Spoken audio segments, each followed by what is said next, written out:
let's get into the PlebDevs mindset and learn to be a PlebDev. So how should you think about learning to code as a Bitcoin PlebDev? Are you a Bitcoin pleb? Well, what's it mean to be a pleb?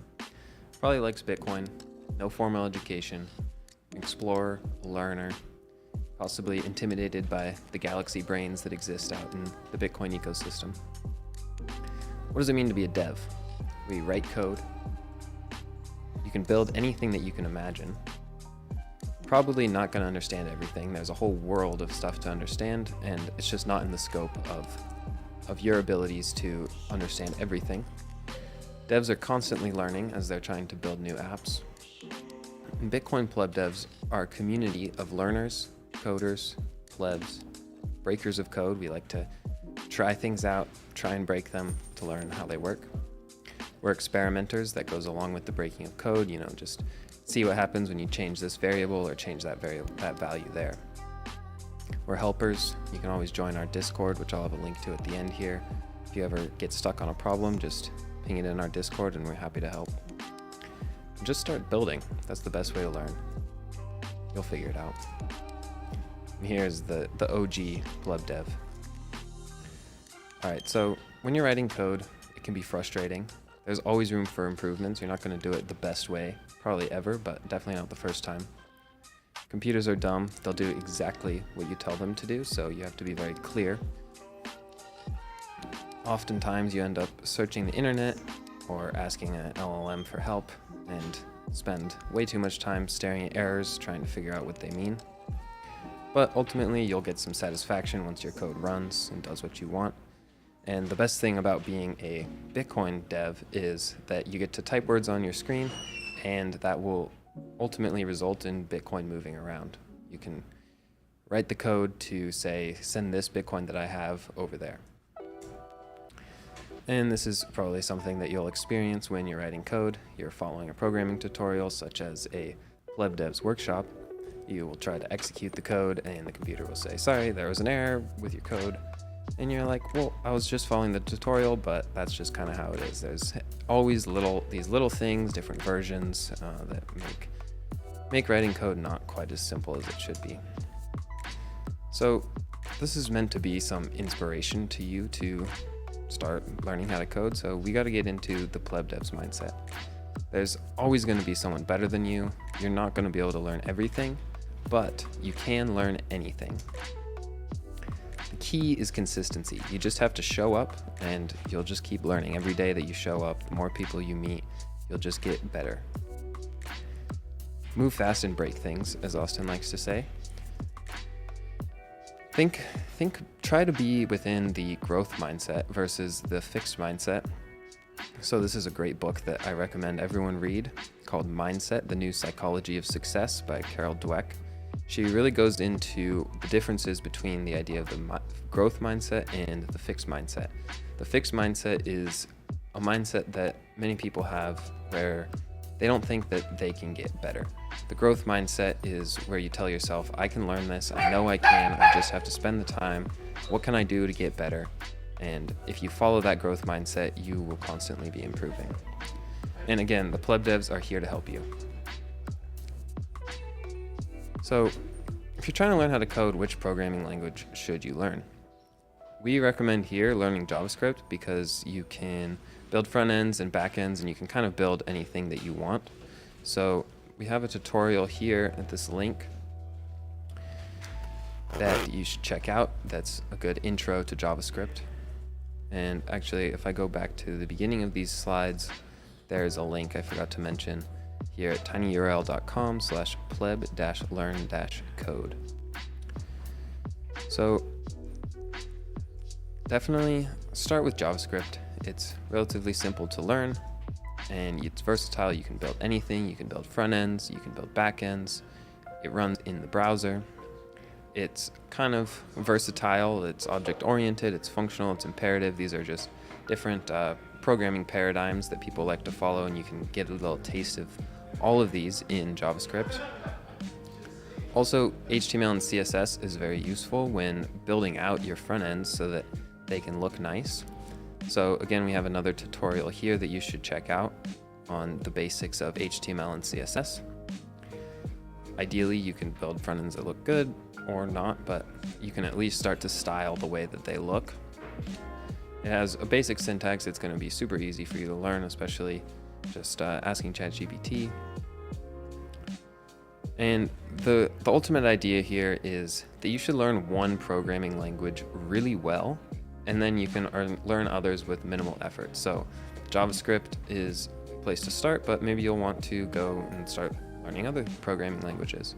But if you have a really solid understanding of JavaScript, then you'll be able to write Python fairly easily and then start moving into lower level languages if that's what interests you. So we say JavaScript, but it definitely gets some hate. You can see this meme graph here. Do you want to make a lot of money? Yes. Are you dumb? Well, I guess yes. And if you follow this all the way down, you're dumb and you don't have friends, then you pick JavaScript. But I think it's definitely a good place to start, and even though there's a lot of hate around it, it's the most versatile and going to be the most useful for you when learning to code. So let's write some code, because that's what we do. We're going to need to open up the developer console in your browser. So I assume you're watching this on a browser. If you're watching this on your phone, then you'll have to get on a computer and open up whatever you have, whether it's Google Chrome or Safari or whatever. Open a new tab and open what's called the developer console. So you're going to be able to right click and inspect. So I think I can just do it here. I can right click, and then you see I have this inspect here. Or if you're on Mac, you can do Command plus Option plus I, or on pretty much everything else, you should be able to do Control Shift J. So the cool thing about this is we're going to be able to go through this while I have the slides up here. I just hit Control Shift J, and you see it opens up this little tab here. And there's a bunch of stuff in here that you may be interested in. This is where all of the HTML is in this elements file, and you can see down here these are the styles. So this is CSS and this is HTML. And if we want to write some JavaScript, we go into the console here. So we're going to be able to write code directly into our browser. And just a few key things to note about writing in here. If you hit just enter, like if I type something, it will execute it. But if I hit shift enter, then it makes a new line. And if we reload, then it will clear the state of this browser. And just keep in mind that the JavaScript rules that apply within this console are slightly different than what you may see when writing JavaScript in other applications, but this is just a good place to get started. So what we're going to cover are variables. So you can define what's called a variable, which is essentially a placeholder for a certain value. So in this case, we're using const to say that we want to create a new variable. We're naming the variable var, and then this equal sign, and then you can see it's wrapped in quotes. This is saying that this constant variable named var is equal to a string. And const here means constant. So we also have let, and we're saying let another var. So we're saying create a variable named another var. And this one is going to be called a string that can change. It's the same, when we change this, it's going to be the same name, but it can be a different value. JavaScript also has functions. Let's make this bigger. So there's a bunch of ways that you can define functions in JavaScript, but we're going to use this most basic one. You say function to say I'm declaring a new function. The function's name, and then any parameters, and then you have these curly braces wrapped in the code that you want to execute. So this may feel like a lot, but we're going to get into actually writing this code in a minute. And then if you want to call these functions that you create, you just say the function's name, and then you do these double parentheses. And if there are parameters, then you'll need to pass those values in here, but this will call the function. And functions can return a value to a variable. So in this case, we don't see it here, but this function could be returning a variable, and we're setting this variable, a variable, equal to whatever this function returns. All right, so let's put this to use. So if we go in our console, we're gonna first define a new function. So again, all of this is in the slides, which I'll show a link to at the end again, but you can paste this in. So we're saying this is a new function called getString, and it's returning this string.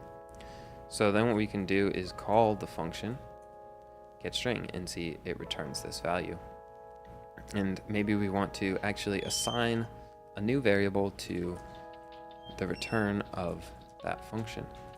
So we're saying string that can't change, because we're using const here, is going to equal getString. And I mistyped. So this is something that you're gonna end up doing a lot. I wrote this code, and now I'm like, okay, it didn't run. It gave me this error. That looks bad. What does it mean? Reference error. Okay. getString. Oh, getString. I spelled getString wrong. So you just kind of have to start trying to understand what these variables mean, or what these errors mean. But so I'll just fix that there. And all these other errors in here are kind of irrelevant. They're happening because of what's running on this web page. But so now we've defined string that can't change to the output of that function, so we can just type string that can't change.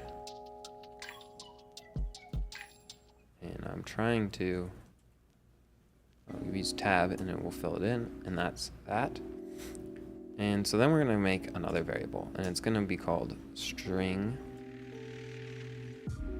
that can change. So everything that you're doing here in this console is JavaScript. And now let's try and break things. So we've got a string that can change and a string that can't change.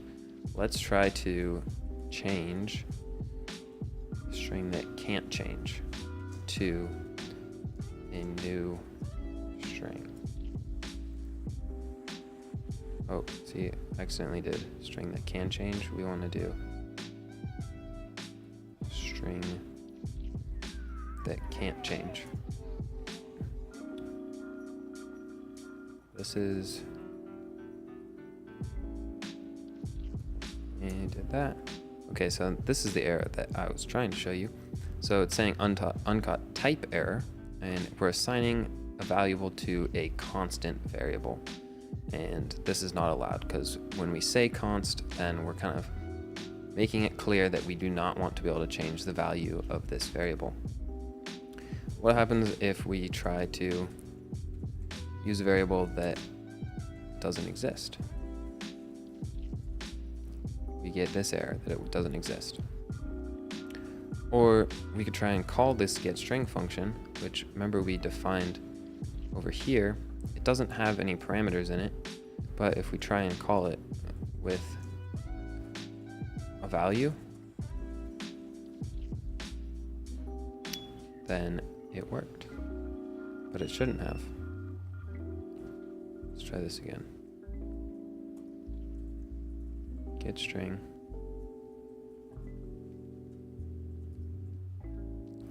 Okay, so actually it's not throwing an error here, but it's not doing anything with this value.